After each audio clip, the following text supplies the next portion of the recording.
twageze ku cyumweru cya 25 mu byumweru bisanzwe by'umwaka wa liturujia umwaka C.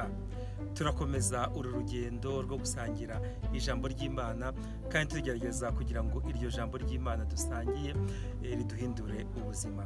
Yezu rero mu ivanjiri uyu munsi yatubwiye ibintu byadukoze ku mutima.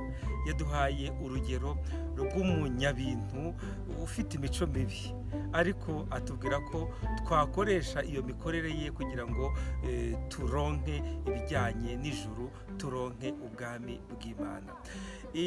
Dushobora gukoresha ubwo buryo kugira ngo tugire ubushobozi bwo kugenda twihuta tugana Imana. Dufite ingero nyinshi muri Bibiliya, igisambo cyihannye ku munota wa nyuma, hanyuma kikabona ijuru, kandi cyarapfuye mu buzima rwose butameze neza, ariko ku munota wa nyuma kirihana, kimenya Yezu Kristo, hanyuma gikingurirwa ijuru.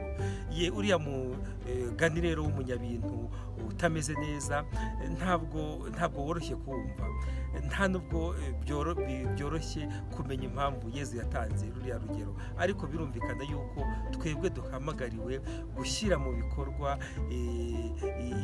ibyo dufite byose kugira ngo tubashe kuronka ijuru, kuko umukristo wese icyo agamije ni ukugira ngo abane n'Imana, kandi ntabwo kubana n'Imana ari bizaza mu nzagihe, ahubwo kubana n'Imana byuzuye bitangira uyu munsi, umuntu wese akoresha ubushobozi afite kugira ngo abashe nyine guhura n'Imana, kandi ubuzima bwe bubashe guhindurwa n'uwo mubonano yagiranye n'Imana. Maze rero nk'uko bisanzwe mugende murebe ivanjiri y'iki cyumweru, nuko yanditswe na Luka ku mutwe wa 16 kuva ku murongo wa mbere kugeza ku wa 13.